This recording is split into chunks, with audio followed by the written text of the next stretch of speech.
My family. I'm an only child, so no brothers or sisters. But my parents uh, moved to their house in Burnsville in 1975, and just sold it last year. So 44 years, I guess that would be, in the same house.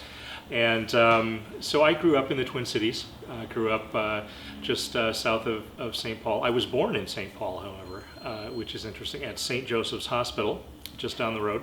So in many ways, I'm back. My parents currently live in Duluth, too. They just moved up to a senior living place, and it looks out on the lake, and they absolutely love it. I talked to my dad about looking at the ships on Lake Superior, and I tell him about the barges that move along here in St. Paul on the Mississippi. But they have been remarkably supportive of me through my whole life, musically. And I'd have to say that my grandma, my mom's mother, was also very supportive as well. She decided when I was about 7 that her grandson, her only grandson, that was me, should have a piano. And without even asking my mom, she purchased the piano and had Schmidt Music deliver it to the house. And so all of a sudden, my mom got this call one day, and my grandma said, well, there's a piano coming, and it's for Mark, and he'll need some piano lessons. So bought the piano. I was about 7, and took piano lessons. And from that point on, I really I loved playing music. I loved doing music myself, live music.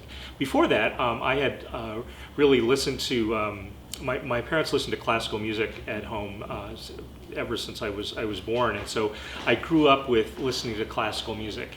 That was in my ear, the classical music stations, the records. And so that was my love, and I can still remember listening to an LP of Beethoven's Fifth Symphony, and conducting it on my own.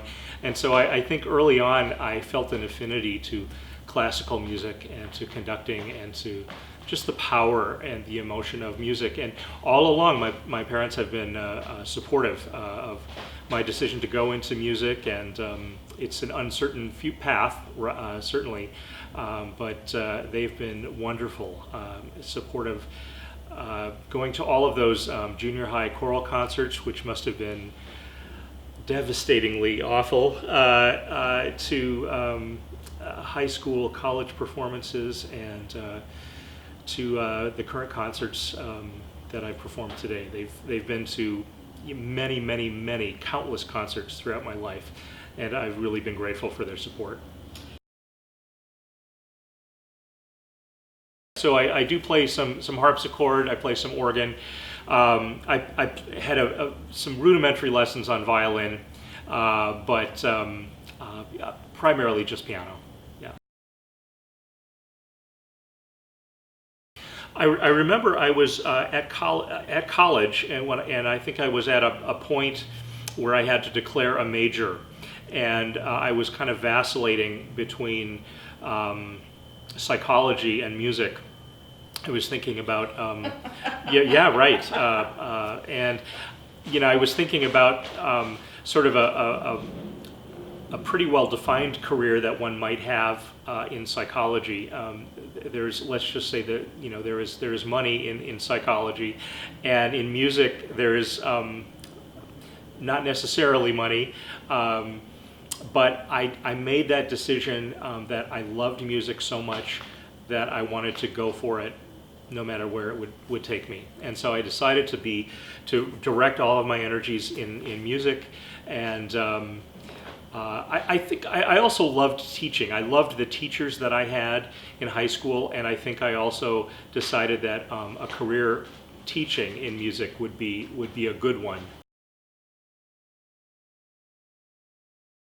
My undergraduate work was at St. John's University, and in Collegeville, and I developed a love for singing. I was in the chorus. I was an accompanist for the chorus, and I even sang in the Gregorian chant choir that was led by one of the monks up at St. John's. So I got to love chant and liturgical music early on.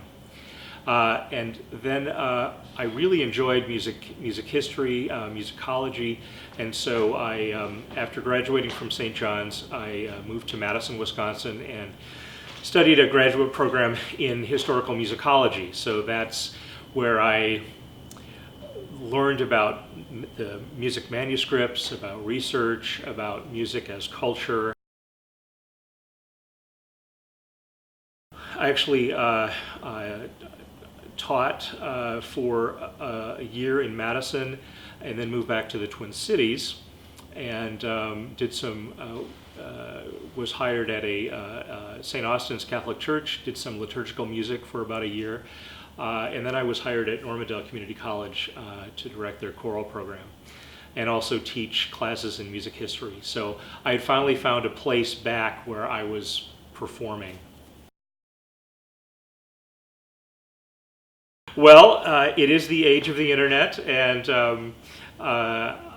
we met on an online dating service. Yeah, I was just on it for a couple of weeks, and I saw April's profile and met her for coffee, and I mean, the sparks flew, and I knew that I had found somebody who was really special, somebody who really matched a lot of my qualities and certainly shared my love of music.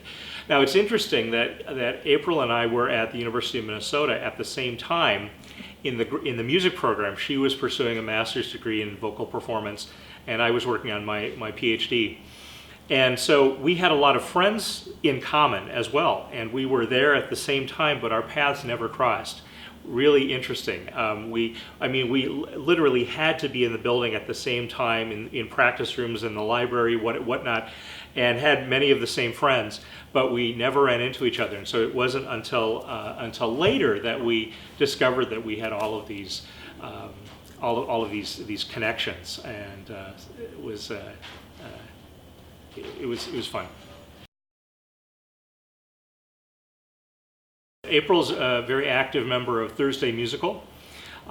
She's actually was on the board for a few years, and so through the Thursday Musical community concerts, we've performed out in the community.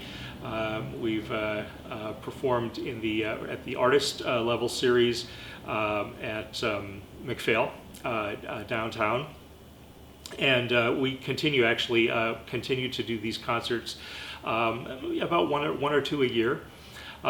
We also are a part of the St. Paul Art Crawl. The building that we live in is the Lower Town Lofts Artist Cooperative, and so it's a group of 29 units, and everybody here is an artist, either in visual or musical or theater arts.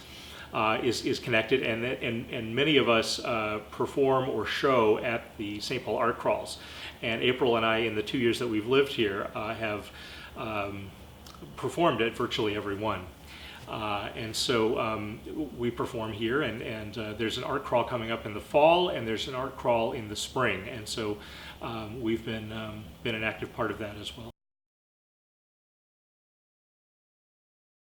This is Moses. He was rescued behind me. He was rescued. He was a farm cat, and he was the victim of a gunshot. Actually, he was used as target practice, was my understanding, and so he was left to die, but rescued by his first owner. And he only has 3 legs. You can't see that now, but one leg was amputated, and he made a full recovery and came to us after his first owner passed away. She was a grandmother of one of April's coworkers, and came to us. He's been with us about 4 or 5 years, and he sheds, as you can see, over everything.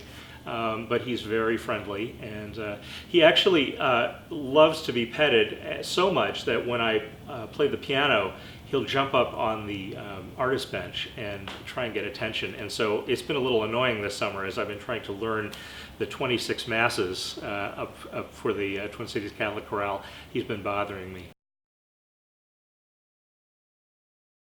I've been through every Mass, and I've marked up all of the scores, and I've listened to multiple recordings. I've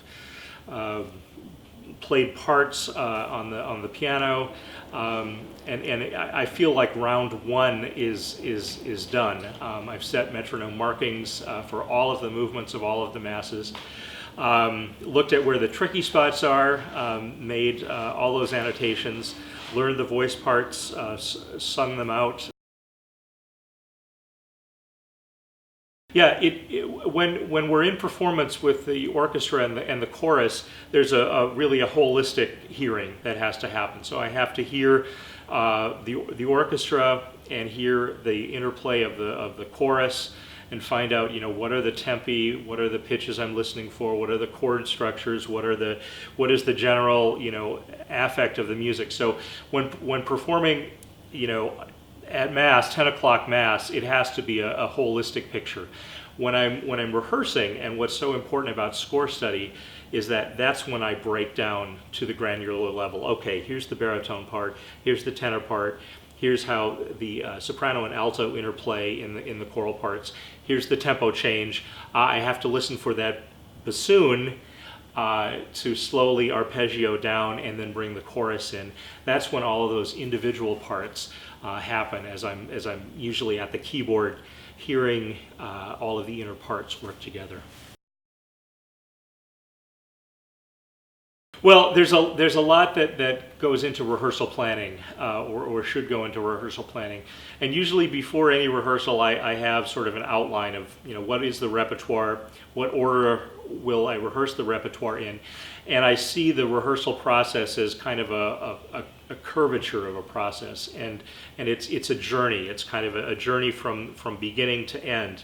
And in the research that I did for my doctoral dissertation, I actually measured what's called flow, or optimal experience, and that's a term coined by a researcher. His name is Csikszentmihalyi.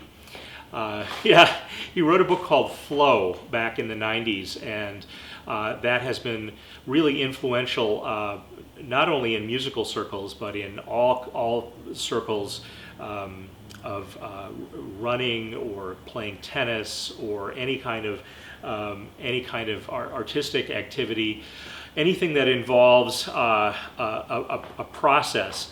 And one can actually measure the experience of flow, the experience of this optimal experience among a number of variables. And so that was what my thesis was done. And I was looking for patterns in the process of rehearsal. So in the process of a single rehearsal from beginning to end, I was looking, is there a high point that occurs in that process? Or what is the shape of optimal experience? What is the shape in that one single rehearsal program? And I did find that there are patterns.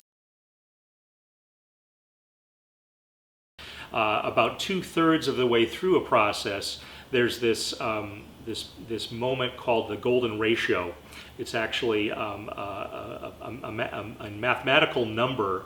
It's a proportion that we can see in nature, how certain plants grow is tied to this ratio. And there's also, at this magical point, this sort of golden ratio, which is somewhere around 2/3.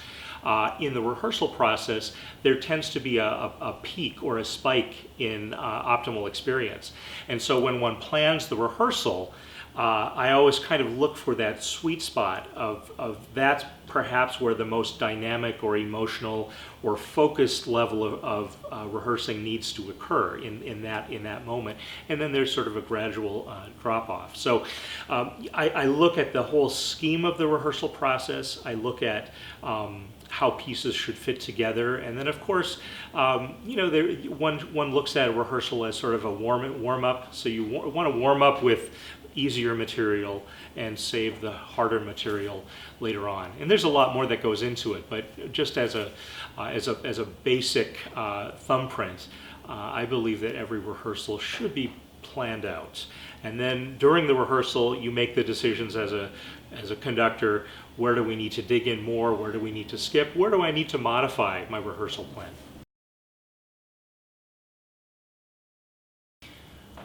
Why should one support the Twin Cities Catholic Chorale? Well, it's expensive. What we do is expensive. Hiring professional union musicians in the orchestra is a daunting task, and it's very expensive to do what we do. Performing 26 masses, 26 different masses throughout an entire church year is a daunting task, and it requires music, it requires personnel. It's an expensive venture, but the reward is amazing. What we get in return, what you get in return as a supporter, is in this beautifully, visually stunning church, you get a musical experience unlike any other, with orchestra, with organ, with choir, in a resonant space that you will find nowhere else in the United States, perhaps nowhere else in the world.